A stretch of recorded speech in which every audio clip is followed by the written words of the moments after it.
Hey everybody, it's Karen, and today we are going to be doing this little beauty. I absolutely love this one.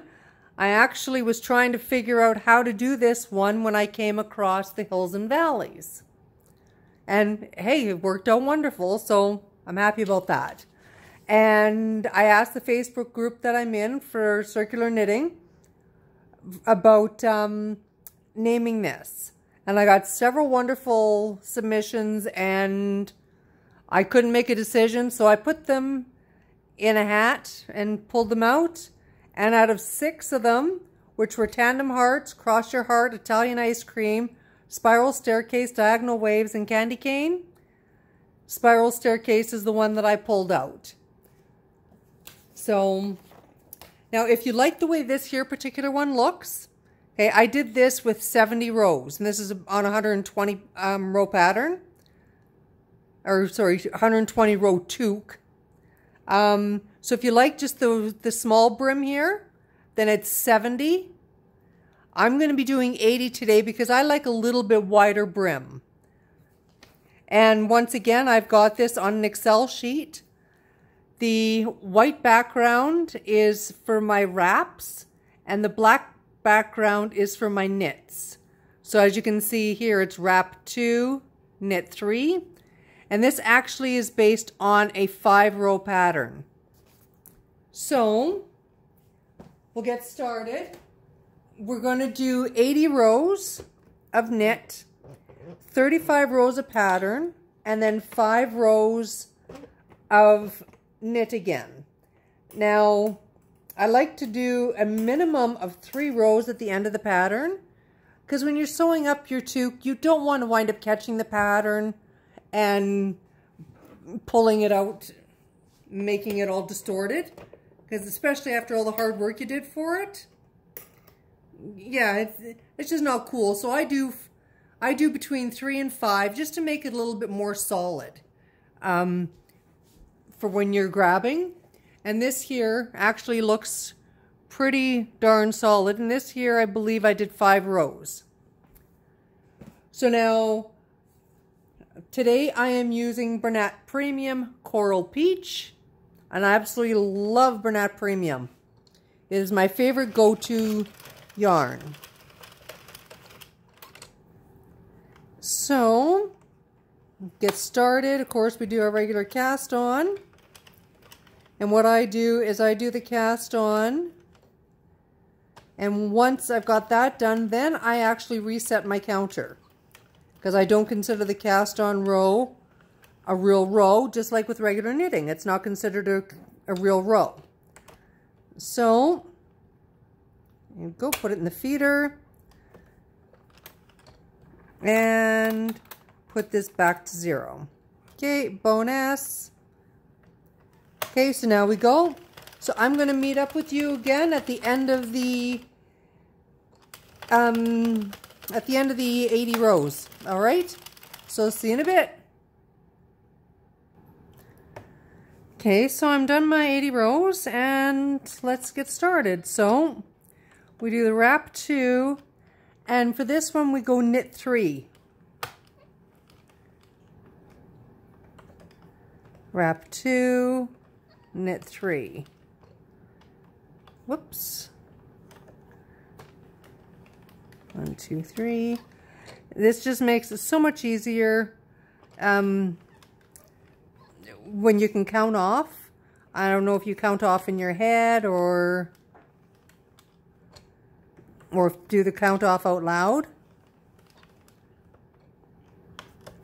But whichever it is, I personally have a problem with distractions, and to be able to keep my mind completely focused doesn't work, unfortunately. So there, I've got row 1 done. So I just put a little tick beside it. That way I know. So I know when I'm starting off on row 2. So here is row 2.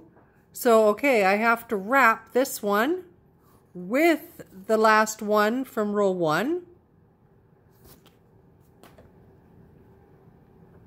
Ugh, come on. Oh goodness, okay. This doesn't want to work. There we go.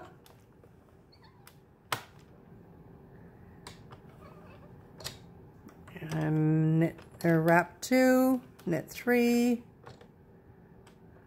wrap 2, knit 3, wrap 2, knit 3, wrap 2, knit 3, wrap 2, knit 3, wrap 2, oops, knit 3, wrap 2, knit 3, wrap 2, knit 3, wrap 2, and that is perfect according to row 2. So just put that there. Okay, now maybe just to give a little helping hand here, if you decide that you want to make a chart like this, okay, I'll just tell you right off the hop here.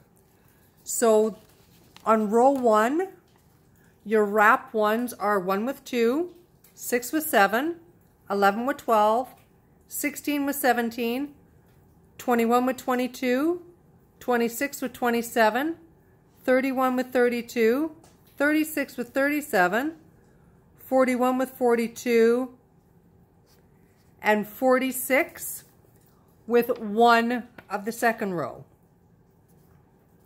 And then we've got on row 2 is 5 with 6, 10 with 11, 15 with 16, 21 with 20, sorry, 20 with 21, 25 with 26, 30 with 31, 35 with 36, 40 with 41, 45 with 46. Row 3 is 4 with 5, 9 with 10, 14 with 15, 19 with 20, 24 with 25, 29 with 30, 34 with 35, 39 with 40, 44 with 45. Row 4 is 3 with 4, 8 with 9, 13 with 14, 18 with 19, 23 with 24, 28 with 29, 33 with 34, 38 with 39, 43 with 44. And row 5 is 2 with 3, 7 with 8, 12, 13, 17, 18, 22 with 23, 27 with 28, 32 with 33, 37 with 38, and 42 with 43. Okay, so we'll continue on here, and we're on the third pattern row. So let's see here, knit 3, wrap 2, 3, and do a wrap, knit 3, wrap 2, knit 3, wrap 2, knit 3, wrap 2. I just do want to remind you that when you're doing your wraps, you don't want them so tight that that it's hard for your machine to operate. So just have them, don't have them so loose that everything's going to fall off. Just a nice even tension is perfect for this. Now we're done row 3. Excuse me.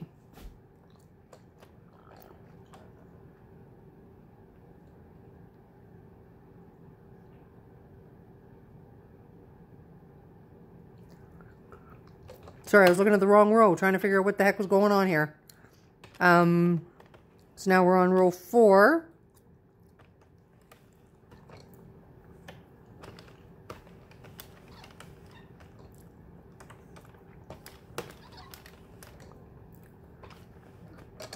Now this here one is like many of the other patterns that I've done.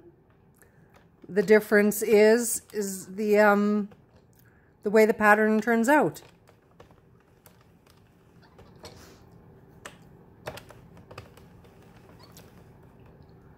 And it's so nice to see that we can actually do more with our machines, whoops, than just straighten it.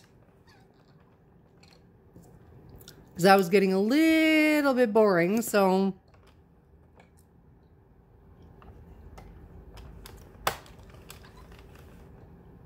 come on. Okay, so we are almost done our first 5 rows of pattern, which makes up for 1 pattern set.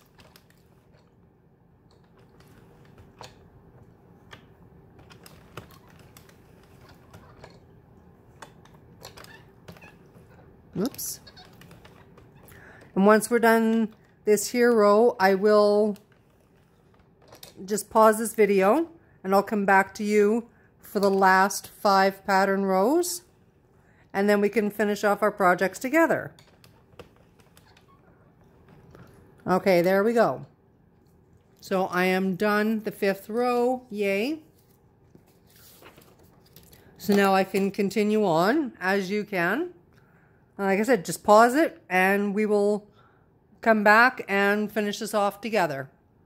See you in a bit. Okay, so we're coming to the home stretch now. The last 5 pattern rows. Wrap 2, knit 3,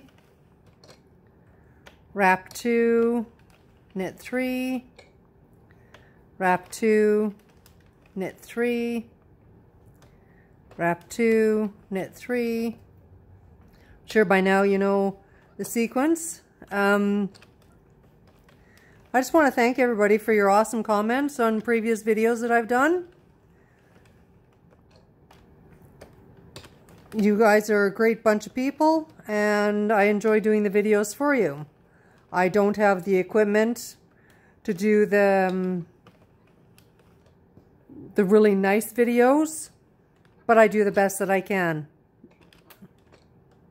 And I will be working on more patterns so that I can bring some stuff to you.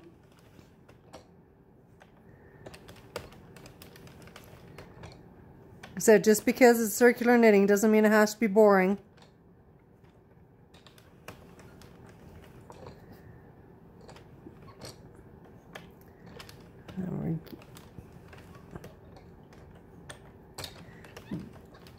I have an issue with the wrap for some reason. I don't know if anybody else does as well. But lots of times my fingers just don't seem to allow it, which makes it kind of tough, but you do what you have to do. I don't know of any tool that would make the wrap easy.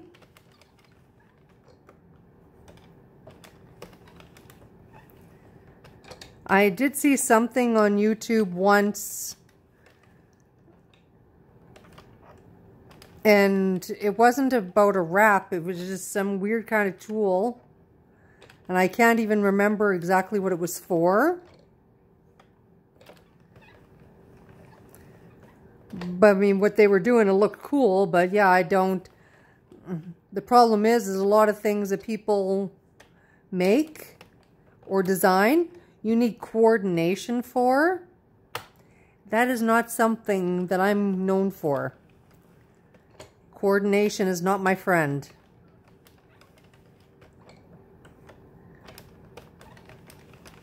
So, and I completely forgot what row I'm on because I wasn't marking them off. Oh well, it's a good thing to tell when you're at the end. With the wrap on the first 2 blacks. That tells you that you've done your 5 pattern rows. And when I started circular knitting, it was completely foreign to me because all I had ever done was just plain knitting, and I had learned how to crochet. But So this here was completely foreign. I've had my machine for, oh, probably about 1.5 years now.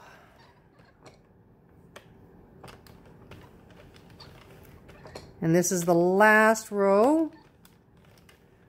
It's a good thing because my low battery light has come on.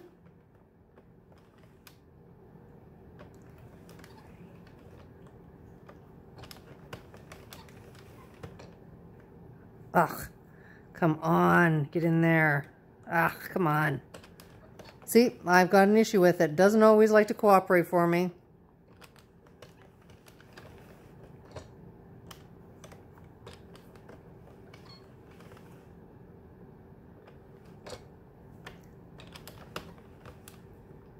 Okay, there, we're done the last 5 pattern rows. So that's awesome. So now my counter says 115. So now I'll go and just do a plain knit on the last 5 rows. And I will show you another little trick that I do. There's one. I normally don't do it for pattern rows, or sorry, patterned toques like this. But I will show it to you. It does make it easier for the way I sew my hats together. And there we go. There's the 5.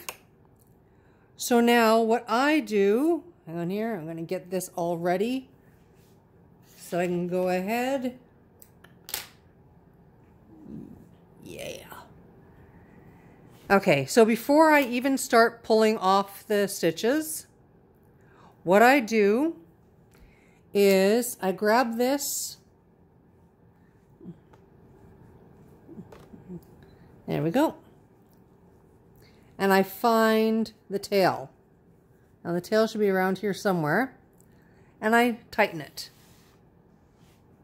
And the reason I do that is because when I do my hat, when I do my finish, I need to see all these little loops here. Like every one of these I need to see, because I go in this one and then the other one, then this one, then the other one. Back and forth non-stop. So what I do is when I take it off, I have this up here so that I don't have to try and pull my hat through. So I don't know if anybody else does it like that, but it's just something that I found was a little bit easier when I was doing the plain. With it being a patterned hat, I much prefer the pattern being on the inside, so that the plain knitting is where I do my knot. And then when I turn it right side out, you never see it. Or sorry, you never see the knot. Sorry, I lost my train of thought there for a second. The cat got my attention. So here we go. Just do this here. I'm trying to get this done as quick as possible before my battery dies.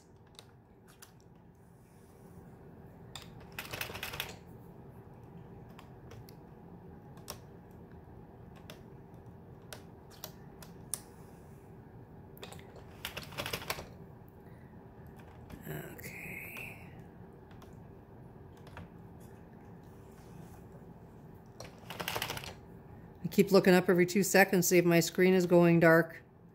I'm just doing these videos on my cell phone because that's all I have.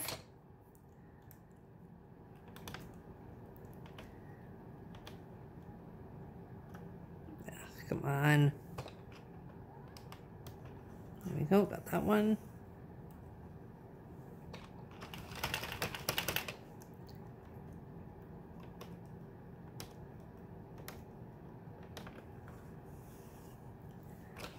Almost there.